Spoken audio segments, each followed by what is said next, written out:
Masih hangat dalam ingatan kita, pernyataan rasis Arteria Dahlan, wakil rakyat yang terhormat itu. Pernyataan yang memang patut disayangkan diucapkan oleh seorang pejabat publik yang katanya, kita ini Indonesia. Mungkin waktu itu dia lupa. Selain diamanatkan oleh undang-undang, sejarah mengajarkan bahwa hal paling sensitif di negeri ini yang dapat memicu polemik hingga perpecahan bangsa, yaitu tentang persoalan suku, ras, dan agama. Namun kali ini kami tidak akan lebih lanjut mengulas tentang pernyataan tersebut. Kami akan membahas tentang sejarah bahasa Sunda dan hubungannya dengan bahasa Jawa. Diawali dari sebuah pertanyaan, mengapa orang Sunda tidak menggunakan bahasa Jawa padahal tinggal di Pulau Jawa? Namun sebelum kami memulai pembahasan, ada baiknya Kisanak dan Nisanak meluangkan waktu sejenak untuk menekan tanda subscribe dan menghidupkan tanda lonceng. Tindakan sederhana Anda merupakan dukungan nyata bagi kami agar terus hadir berbagi wawasan kesejarahan di Nusantara dan memperkaya hasanah pengetahuan dari berbagai perspektif. Secara linguistik, bahasa Sunda dan bahasa Jawa ini adalah satu rukun bahasa, yaitu Melayu Polinesia. Walau pada sisi fonologi pengucapan dan sistem penulisan keduanya berbeda, bahasa Sunda utamanya dituturkan di wilayah bagian barat Pulau Jawa, seperti Provinsi Jawa Barat, Banten, dan DKI Jakarta, serta wilayah barat Jawa Tengah, seperti di wilayah Brebes dan Cilacap, serta di seluruh provinsi di Indonesia dan luar negeri yang menjadi daerah urbanisasi suku Sunda atau disebut diaspora. Alasan kenapa orang-orang Sunda tidak berbahasa Jawa serta menolak jika disebut orang Jawa adalah karena memang orang Sunda bukan orang Jawa. Orang Jawa yang tinggal di sebagian besar wilayah Pulau Jawa berasal dari suku Jawa, sedangkan orang-orang di Jawa Barat dan Banten tidak. Mereka berasal dari kelompok etnis berbeda, yaitu suku Sunda. Mereka sudah sejak lama tinggal di wilayah barat Pulau Jawa yang dikenal sebagai Tatar Pasundan. Bila persoalannya tentang nama pulau yang didiami, bagaimana dengan nama gugusan kepulauan lama yang telah diganti oleh Muhammad Yamin? Bukankah selama berabad-abad pernah dinamai Kepulauan Sunda Besar dan Sunda Kecil? Apakah semuanya harus suku Sunda dan berbahasa Sunda? Tidak, karena Nusantara ini bangsa yang memiliki keanekaragaman budaya, termasuk bahasa.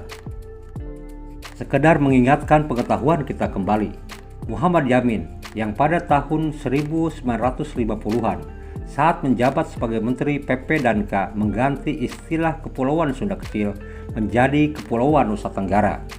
Karena istilah Kepulauan Sunda Kecil diganti dengan Kepulauan Nusa Tenggara, maka istilah Kepulauan Sunda Besar pun tidak lagi digunakan dalam ilmu bumi dan perpetaan nasional Indonesia.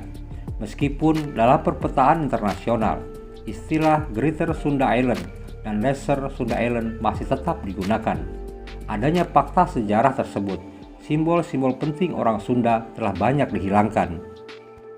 Bahasa Sunda terutama dipertuturkan di sebelah barat Pulau Jawa, di daerah yang dijuluki Tatar Sunda atau Pasundan. Bahasa Sunda juga dipertuturkan di bagian barat Jawa Tengah, khususnya di Kabupaten Brebes dan Cilacap. Dikarenakan wilayah ini dahulunya berada di bawah kekuasaan Kerajaan Galuh, banyak nama-nama tempat di Cilacap yang masih menggunakan nama Sunda seperti Kecamatan Daya Luhur, Cimanggu, Cipari, dan sebagainya. Selain itu, menurut beberapa pakar bahasa Sunda, sampai sekitar abad ke-6 wilayah penuturannya sampai di sekitar dataran tinggi Dieng di Jawa Tengah.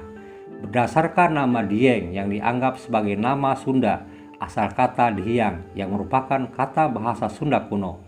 Seiring transmigrasi dan imigrasi yang dilakukan etnis Sunda, penutur bahasa ini telah menyebar sampai keluar Pulau Jawa, misalkan di Lampung, Sumatera Selatan, Jambi, Riau, Kalimantan Barat, dan Sulawesi Tenggara, di mana penduduk etnis Sunda dengan jumlah signifikan menetap di wilayah tersebut. Sumber primer sejarah terkait asal mula bahasa Sunda ditulis dengan aksara Sunda kuno. Aksara Sunda merupakan salah satu aksara dari rukun Brahmi yang diturunkan dari aksara Pallava lalu ke aksara Kawi. Bukti-bukti tertulis mengenai evolusi aksara ini muncul di beberapa prasasti yang ditemukan dari abad ke-4 era Tarumanagara hingga abad ke-15 pada masa keemasan kerajaan Pajajaran. Prasasti yang diyakini merupakan kunci evolusi aksara Sunda diantaranya adalah prasasti Astana Gede, prasasti Batu Tulis, prasasti Kebantenan, serta lainnya. Lebih tua dari itu, prasasti kuno dengan tarik tahun 952 Saka atau 1030 Masehi yang terdiri dari 40 baris tulisan yang ditulis di permukaan 4 buah batu. Keempat batu prasasti ini ditemukan di tepi sungai Citatih, Cibadak, Sukabumi. 3 diantaranya ditemukan di dekat kampung Bantar Muncang, sementara sebuah lainnya ditemukan di kampung Pangcalikan. Prasasti ini ditulis dalam aksara Kawi. Kini keempat batu prasasti ini disimpan di Museum Nasional Republik Indonesia di Jakarta. Prasasti ini ditulis oleh Sri Jaya Bupati menurut naskah Pustaka Raja-Raja Ibu Nusantara Parwatiga Sarga I. Sri Jaya Bupati berkuasa selama 12 tahun, yaitu dari tahun 1030 sampai tahun 1042 Masehi. Hal yang menarik dari tulisan prasasti ini adalah gaya penulisannya yang menunjukkan kemiripan dengan prasasti-prasasti di Jawa Timur. Tidak hanya aksara, bahasa serta gaya bahasanya, bahkan gelar kebesaran sang raja sangat mirip dengan nama bangsawan di Istana Dharmawangsa. Sri Jaya Bupati dalam naskah Carita Parahyangan disebut sebagai Prabu Detya Maharaja. Dia adalah Raja Sunda ke-20. Dari prasasti inilah lahir hipotesa bahwa bahasa resmi Sunda dan Jawa pada era itu menggunakan bahasa yang sama. Lebih tua lagi dari itu, bukti artefak yang menjadi sumber primer diduga berasal dari tahun 395 sampai 434 Masehi pada masa kekuasaan Purnawarman di Tarumanagara, yaitu prasasti Sidanghiang di Munjul Pandeglang, prasasti Jambu di Pasir Koleang, Ciaruten, Kebun Kopi, Muara Anten, Pasir Awi, dan Tugu. Pada abad ke-15 hingga ke-16, aksara Sunda kuno mulai berevolusi jauh dari aksara Kawi dan mudah dikenali perubahannya. Aksara ini kemudian lebih banyak ditulis di atas daun lontar. Aksara tersebut digunakan dalam penulisan naskah Bujangga Banik, Carita Parahyangan, Carita Waruga Guru, Sanghyang Siksa Kandang Keresian, dan lainnya. Naskah-naskah tersebut kemudian dijadikan rujukan bagi pengembangan aksara Sunda baku. Aksara Sunda kuno memiliki sintaksis penulisan yang lebih kompleks, seperti adanya pasangan dan jumlah guratan yang lebih banyak daripada aksara Sunda baku. Aksara Sunda baku mulai diperkenalkan pada dekade 1990-an untuk menggantikan peran cacarakan. Cacarakan adalah aksara Jawa termodifikasi yang digunakan untuk menuliskan bahasa Sunda dan telah dipakai selama 300 tahun setelah keluarnya ultimatum dari VOC. Kolonialisasi Nusantara menyebabkan aksara Sunda kuno menjadi terancam bersama dengan keluarnya ultimatum dari VOC pada tanggal 3 November 1705. Aksara Sunda kuno dari Kasar Cirebon dianggap punah. Setiap orang yang menulis dokumen-dokumen resmi hanya diperbolehkan menulis aksara Jawa yang dimodifikasi abjad pegon dan alfabet Latin untuk menuliskan bahasa Sunda. Alfabet Latin sendiri mulai diintensifkan untuk mentranskripsi karya-karya yang ditulis menggunakan aksara Sunda kuno dan pegon pada abad ke-19 hingga ke-20. Selain itu, kuatnya pengaruh Mataram Islam di sebagian besar wilayah Jawa Barat. Bahasa Sunda kemudian mempunyai tingkat tutur yang mencakup aturan penggunaan ragam bahasa yang didasarkan kepada tingkat keakraban antara pembicara dan lawan bicara. Dalam bahasa Sunda, tingkat tutur seperti ini lalu dikenal sebagai undak usuk atau tata krama basa. Berdasarkan ragam bahasanya, dapat dibedakan menjadi hormat, loma, dan cohang. Sementara kosakata yang digunakan bisa dibedakan menjadi lemes pisan, lemes, sedeng, panengah, loma, dan cohang. Padahal sebelumnya, bahasa Sunda tidak seperti bahasa Jawa, yaitu tidak mengenal tingkatan bahasa atau undak usuk atau igel kromo. Namun setelah kerajaan Mataram Islam mulai berkuasa di Pulau Jawa, bahasa Sunda, terutama di wilayah Jawa Barat sekarang, mulai terpengaruh budaya Jawa. Bahasa Sunda selanjutnya mengenal tingkatan bahasa, mulai dari bahasa halus, bahasa Loma atau lancaran, dan bahasa kasar. Namun bahasa Sunda di wilayah Banten justru terjaga keotentikannya. Meski pengaruh Jawa semakin kuat pada era Orde Baru di wilayah Banten melalui kurikulum di sekolah-sekolah, yaitu dengan diajarkannya undak-usuk bahasa Sunda dan cacarakan. Dari keterangan ini, maka kita dapat mengetahui sejak kapan bahasa Sunda asli itu berusaha dihilangkan dari ingatan dan pengetahuan orang Sunda. Dan siapakah pelakunya?